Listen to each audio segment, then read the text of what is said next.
काय म्हणतो अरू, काय म्हणतो? जगन्नाथपुरीचं मंदिर आहे ना, तिकडे तू सांग, तिकडे जेवण बनवतात एका 5 मडके ठेवतात एकाच्या एकावर. पण तुला काय वाटतं तिकडे पहिले खालचं जेवण शिजत असेल की वरचं? ऑफकोर्स खालचं, खाली जे ज्वाला असतात ना. नाही, ते वरती पहिले 1 नंबरचं भांड असतं ना, त्याच्यावर जेवण शिजतं. असं का? कारण की ते मंदिर रहस्यमय आहे ना म्हणून. कुठे बघितलंस तू? जगन्नाथपुरीवर आहे. तू गेला होता जगन्नाथपुरीला? नाही, मग तू कुठे बघितलंस? तुला कुठं समजलं? मी सर्च केलं गुगलवर. अच्छा, गुगलवर. अरे बापरे, चल बघा किती सुंदर परिसर आहे हा.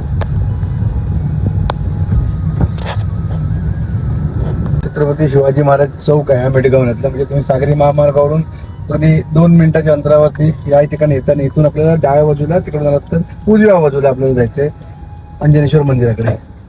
थांबलंय तिथे, मला येणं दुकान दिसले, मी थांबले तिथे. आलास तू, काय घेतलंस? स्प्राईट आणि कॅम्पा. बरं, मंदिरात जायला काय घेतलंय आपण? मंदिरात जायला काय आहे बघू जवळ काय? अरे फुलं नारळ वगैरे सगळं आणलंय ना. ओके, चलो. स्प्राईट आला आला पण काय कॅम्पा. चला.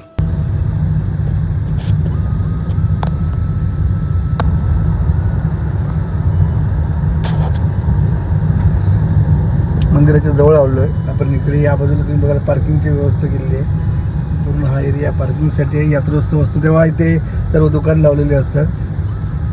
ओके, आणि समोर तुम्ही बघताय श्रीदेव अंजनेश्वर मंदिर. आपण जवळून जाऊन बघणार आहोत.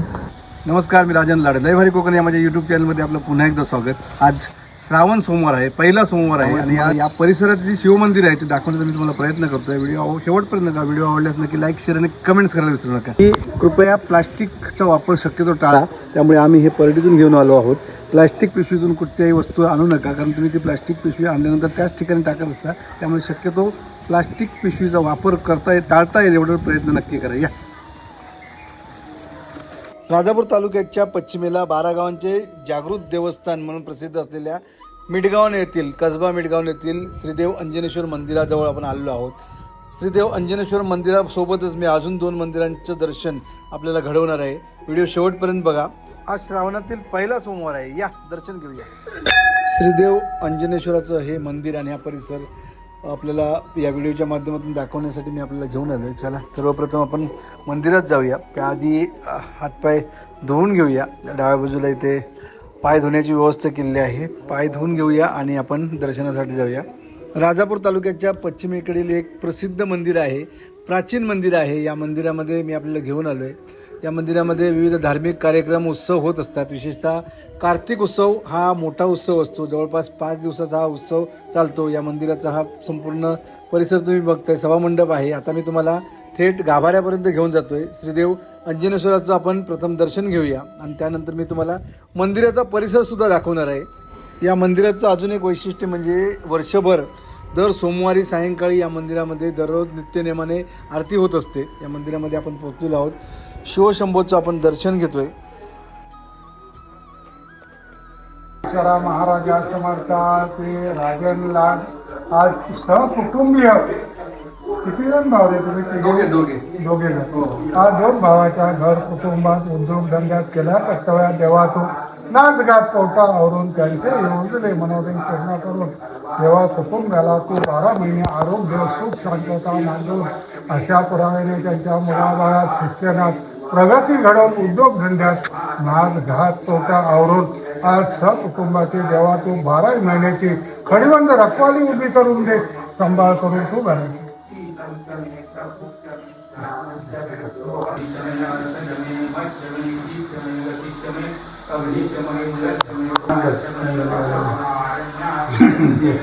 हा जो राजा आहे स्वयंभू हे मुळात गोखल्यानं प्रसन्न झालेलं, गोखल्यानं दिसलेलं. म्हणजे हे नाव जे पडलंय अंजनेश्वर, त्या अंजनीच्या झाडींमुळे, त्यामुळे ते पुरं जंगल होतं, अंजनीची झाडं होती, त्यामुळे हे नाव अंजनेश्वर पडलेलं आहे. अंजनेश्वर आहे. या मंदिरामध्ये लिंगायत काका म्हणजे प्रभाकर लिंगायत हे बरेच वर्षानंतर मला भेटले. त्यांना आनंद झाला, मलाही आनंद झाला त्यांना बघून. त्यांनी फॅमिलीची म्हणजे विशेषतः आईची चौकशी केली, आई कशा आहेत, बऱ्या आहेत ना वगैरे. आणि त्यांनी देखील या मंदिराबद्दल जी कथा सांगितली ती आमच्या मुलांना देखील खूप आवडली. कारण आराध्याला जरा औत्सुक्य होतं की कसं काय, मग तो हे सगळं ऐकत बसला. अंजनेश्वर मंदिराविषयी माहिती जाणून घेतल्यानंतर आता आम्ही बाहेरच्या बाजूला आलो. काळभैरव मंदिरामध्ये आम्ही जातो. आमच्या पुढे धावतोय सगळ्यांच्या बाजूलाच काळभैरवाचं मंदिर आहे, तिथलं सुद्धा दर्शन आपण घेऊया. तुम्ही सुद्धा दर्शन घ्या, आमच्या व्हिडिओ सोबत राहा, व्हिडिओ शेवटपर्यंत बघा. घे दर्शन घ्या काळभैरवाचं.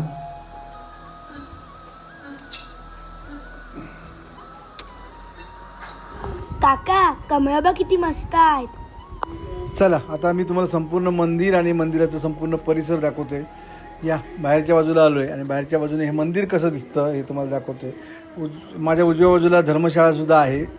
भाविकांना, यात्रेकरू वगैरे येतात त्यांना राहण्यासाठी ती व्यवस्था केली जाते. आणि या मंदिरावरती सुवर्ण कळस देखील बसवण्यात आलेला आहे. काही 1-2-4 वर्षापूर्वी मोठा कार्यक्रम झाला होता आणि हा सुवर्ण कलश या ठिकाणी लावण्यात आला होता.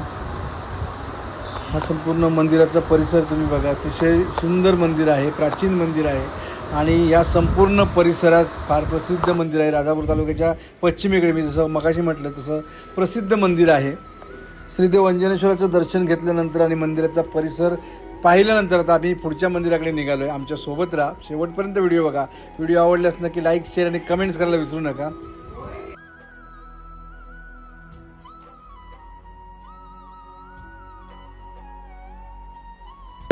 हा ऐकलंस ना पुजारी आजोबाने काय काय सांगितलं ते? होय. काय सांगितलं, काय समजलं तुला? अरे पण त्या पुजारी काकाने सांगितलं गाय तिकडे देव यायचा ना, मग तिकडे गाय एकाच जागेवर दूध द्यायची. पण गाय एकाच जागेवर दूध कशी देईल? आणि तेच तर आहे ना खरं. तिथे कसं होतं, त्याने काय सांगितलं, अंजनीची झाडं होती तिथे, स्वयंभू हे होतं, स्वयंभूलिंग प्रकट झालं होतं शंकराचं. म्हणून ती गाय तिथे कायम एकाच ठिकाणी दूध द्यायची असं म्हणून सांगितलं. त्याला अंजनेश्वर नाव पडलं. हा, म्हणून त्याला अंजनेश्वर नाव पडले. समजलं तुला? समजलं ते काय आजोबाने काय सांगितलं ते? हा समजलं ना? होय. चला आता कुठे जायचं वारू? गिरेश्वर. म्हणजे कुठे, कुठच्या अरे, गावात? आपण तिकडे जत्रेला गेलो ना. गावाचं नाव माहिती तुला? गावाचं नाव हा, अनसुरे. अनसुरे. हा, गेला होतास तू जत्रेला रात्री? हा गेलो. मग दिवसा कधी बघितलंस ते मंदिर?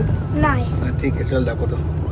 इथून आपण बाहेर पडलो छत्रपती शिवाजी महाराज चौकातून की इथे परत एकदा आपण हायवेवरती येतो. हा रस्ता सरळ इकडे देवगडला जातो आणि इकडे आपण डाव्या बाजूला गेलो तर राजापूरकडे किंवा रत्नागिरीकडे जाता येतं. इथून हा हायवे आहे, सागरी महामार्ग आहे. रेवस रेड्डी हा सागरी महामार्ग आहे. हा थेट अगदी गोव्यापर्यंत जातो. या रोडने आपण सरळ 2 किलोमीटर गेल्यानंतर आपल्याला पंगेरे गाव लागतो. पंगेरेतून आपल्याला डाव्या बाजूला वळायचं आहे. त्या ठिकाणी अनसुरेकडे आपण जातो. दाखवा सागरी महामार्ग बघा, अतिशय सुंदर रस्ता आहे. बाकाळे, हे बाकाळे गाव आहे या बाजूला उजव्या बाजूला. तिथून आपण असं एक टर्न घेतला, यू टर्न मारला की आपण इकडे या बाजूला जातोय. आता ही सर्व खाडी आहे, कांदळवन आहे आजूबाजूला. आणि त्याच खाडीमध्ये समुद्रामध्ये समोर छत्रपती शिवाजी महाराजांच्या पराक्रमाची साक्ष देणारा किल्ले विजयदुर्ग सुद्धा आहे. पंगेरेमध्ये आता आपण पोहोचतोय. रस्ता किती सुंदर आहे बघा, कधी या इकडे. आता अतिशय सुंदर रस्ता आहे, अगदी श्रीदेव गिरेश्वर मंदिरापर्यंत जायला तुम्हाला अतिशय सुंदर रस्ता आहे. हा जो भाग आहे हा पंगेरीचा बंधारा येते गाडीवरती. इथे मोठ्या प्रमाणावर पावसाळ्यातली मच्छीमारी चालते. आता सुद्धा असतील काही लोक तिथे, बघूया. चला मी तुम्हाला दाखवतो. त्या बाजूला संपूर्ण ही खाडी आहे आणि इथे बघा, इथे बघा, इथे संपूर्ण खाडी आहे. इथे साई थांबणार आहे, जाऊ द्या ना आपण. हे बघा, इथे मासेमारी चालते मोठ्या प्रमाणावरती. चला पुढे घे साई गाडी. हा ब्रिज आहे, इथे ब्रिजवर तुम्हाला थांबून दाखवतो मी. या बाजूला बघा, या बाजूला मासेमारी चालते. साई स्टॉप करतो. आणि इथे समोर जो पर्वत दिसतोय, डोंगर दिसतोय, त्या डोंगरावरती हे बघा, हे गिरेश्वराचं मंदिर आहे. आता आपण पंगेरेच्या बांधावरती उभा आहोत, ब्रिजवरती उभे आहोत. हे बघा, इथून आता आपण चाललोय. इकडे उजव्या बाजूला गेलो तर आपण देवगडकडे, विजयदुर्ग किंवा मालवणकडे जातो. आणि इथे आपल्याला डाव्या बाजूला जायचंय. डाव्या बाजूला आपण टर्न घेतोय इथून.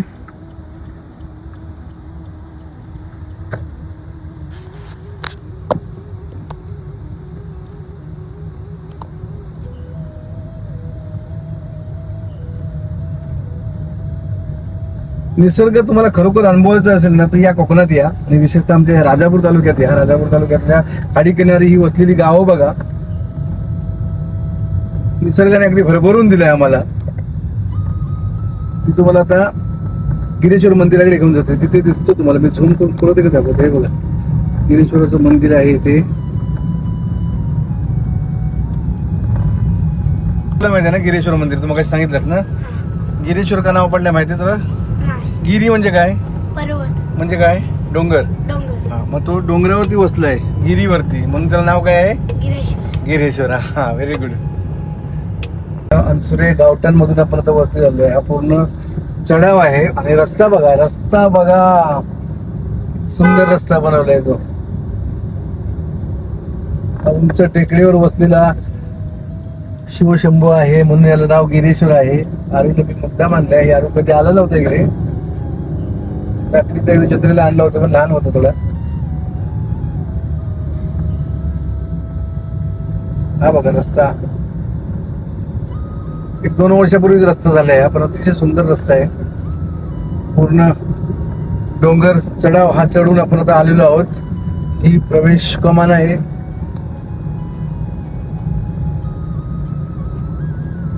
पूर्ण मंदिरापर्यंत ही आपली गाडी जाते. आणि मंदिराच्या बाजूने हा रस्ता गेलेला आहे.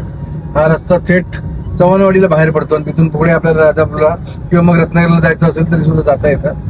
त्या रस्त्याने आपण बाहेर पडू शकतो. साधारण 5-6 किलोमीटरवरती पुन्हा एकदा तो जैतापूरचा रस्ता लागतो. आपला जैतापूर राजापूर जो राज्य मार्ग आहे तो आपल्याला याच रोडने बाहेर पडल्यावर लागतो.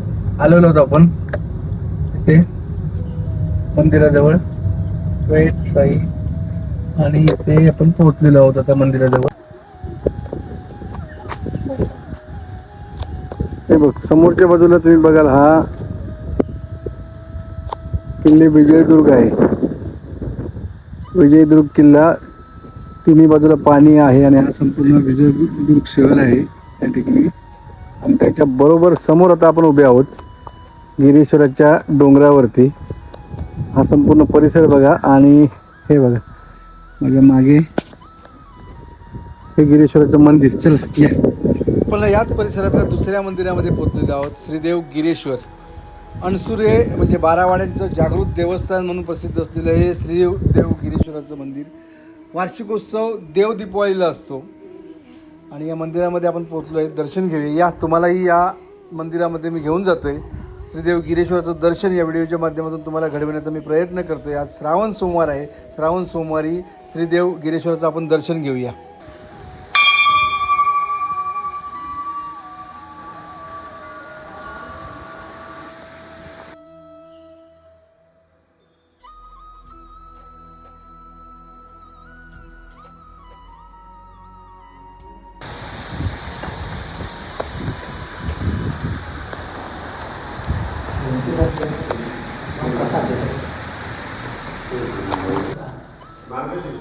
मार्गशीरमध्ये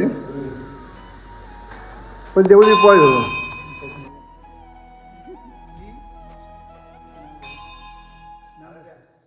कुठे 12 वाड्यांचे जागृत देवस्थान म्हणून प्रसिद्ध असलेल्या श्रीदेव गिरीश्वर मंदिराचं आपण दर्शन घेतोय. गिरीश्वर मंदिरामध्ये आपण पोहोचलो होतो. या मंदिराचा परिसर पाहतोय. मंदिराचा जीर्णोद्धार हल्लीच 4-5 वर्षापूर्वी झाले. अतिशय सुंदर मंदिर साकारलेलं आहे, आणि विविध कार्यक्रम, धार्मिक कार्यक्रम या मंदिरामध्ये सुद्धा संपन्न होत असतात. आणि देव दीपावलीला यांची मोठी यात्रा असते. या यात्रेमध्ये आम्ही नेहमी सहभागी होत असतो. माझ्या यूट्यूब चॅनलवर अनेक व्हिडिओ देखील आहेत, ते सुद्धा तुम्ही पाहू शकता. तिथून दर्शन घेतल्यानंतर आता आम्ही पुढे निघालो आहोत, पुढच्या मंदिरामध्ये निघालो आहोत. या, आमच्यासोबत राहा. गिरीश्वर मंदिर दर्शन घेतलं ना. आता कुठे? मानेश्वर. कुठे? करेल. माहिती आहे तुला? माहिती आहे. सहलीला गेला होतास तू?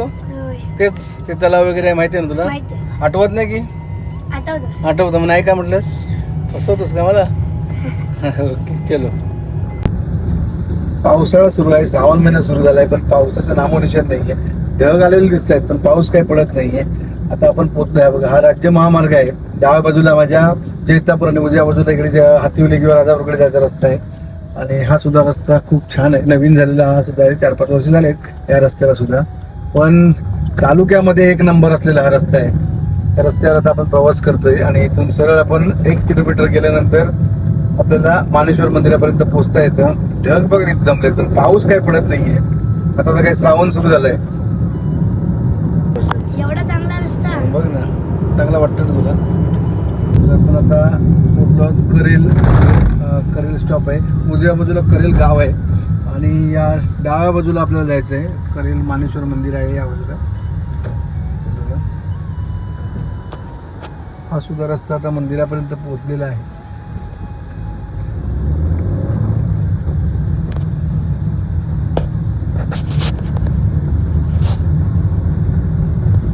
इकडे भाग आहे, हा कातळ भाग आहे. तरी सुद्धा या कातळ भागामध्ये एक सुंदर इथे या बाजूला डाव्या बाजूला आई सुद्धा आहे आणि मंदिर आहे एक करेल मानेश्वरचं मंदिर. समोरच्या बाजूला पुरातन तलाव आहे, ते सुद्धा आपण तुम्हाला दाखवणार आहोत.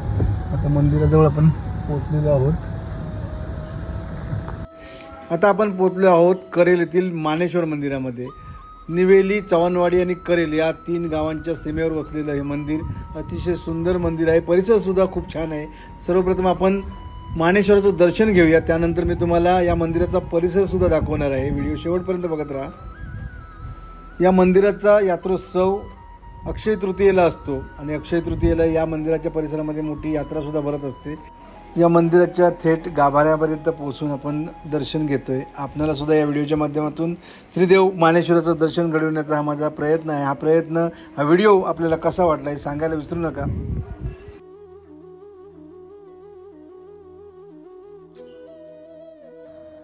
आज श्रावणातील पहिला सोमवार आहे आणि त्याचबरोबर नागपंचमी देखील आहे. त्यामुळे या आमच्या परिसरातील सर्व मंदिरांचं दर्शन घ्यावं आणि ते तुम्हालाही दाखवावं असं वाटल्यामुळे हा व्हिडिओ केलेला आहे.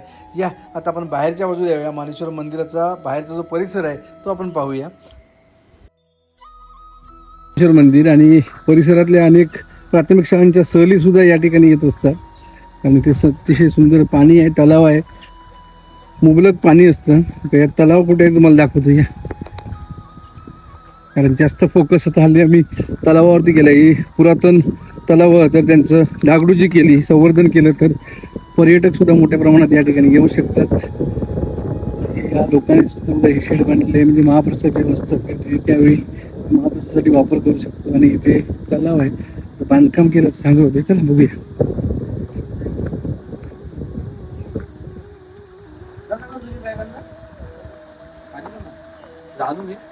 लिंब भरलाय तलाव कधी काय आहे काय मासे आहेत ना. बघून घेतले तलाव बघा. हे बघा किती मोठं तलाव आहे ते. हा तिथे असतात साप वगैरे.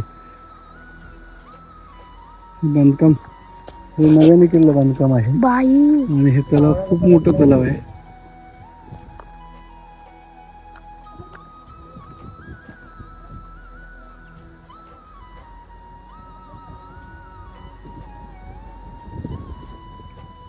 हे बघा जे तलाव मी म्हणत होतो परिसरामध्ये आपल्या बरेचसे असे तलाव आहे ते पुरातन आहे. हे बांधकाम बघा, हे एक बांधकाम बघा, हे जुनं बांधकाम आहे. फक्त गरज आहे ती संवर्धनाची, डागडुजीची. तर मोठ्या प्रमाणावर याचं सुशोभीकरण वगैरे झालं. शासनाने याच्याकडे लक्ष दिलं पाहिजे. आपण हा व्हिडिओ बघतोय, आपण या गावचे असाल, या परिसरातले असाल तर हे व्हिडिओ लोकप्रतिनिधीच्या माध्यमातून शासनापर्यंत पोहोचवा. शासनाला सांगा की ह्या तलावांच्या संवर्धनासाठी निधी आपल्याला मिळाला पाहिजे, संवर्धन झालं पाहिजे. पर्यटक मोठ्या प्रमाणावर येऊ शकतात या ठिकाणी आणि विकास सुद्धा या परिसरात होऊ शकतो. आता पावसाळा आहे त्यामुळे झाडे झुडपं वाढलेले आहेत, पण ही रचना बघा, हे तलाव बघा किती मोठं आहे. हे जर याचं जर गाळ वगैरे उपसला तर खूप छान हा परिसर होऊ शकतो. समोरच्या बाजूला बघा, या बाजूला जशी रचना आहेत ते पायऱ्या वगैरे आहेत त्या बाजूने सुद्धा. हा संपूर्ण परिसर हा करेल मानेश्वर मंदिराच्या बाहेरचा परिसर आहे आणि इथे बघताय तुम्ही हे करेलचं मानेश्वर मंदिर. त्याचा हा संपूर्ण परिसर निसर्गरम्य परिसर आहे. मी मगाशी जसं म्हटलं की इथे लहान मुलांच्या सहली मोठ्या प्रमाणावर येतात, प्राथमिक शाळांच्या सहली येतात, वनभोजन सुद्धा या ठिकाणी होत असतात. चला आता आपण परतीच्या प्रवासाने दुपारचे 2 वाजता आहेत. आज काय उपवासच आहे त्यामुळे जेवणाचा काहीच प्रश्न नाही आहे. त्यामुळे चला आज तुम्हाला या सर्व मंदिरांचं दर्शन घडावं यासाठी व्हिडिओ केला होता. व्हिडिओ कसा वाटला हे सांगायला विसरू नका. व्हिडिओ आवडल्यास नक्की लाईक शेअर आणि कमेंट्स करा. पाणी इथून पाणी नेलेलं आहे बघा मंदिराकडे. हे मंदिराचा परिसर. मंदिर भेटू पण अरे आता गाणी कशात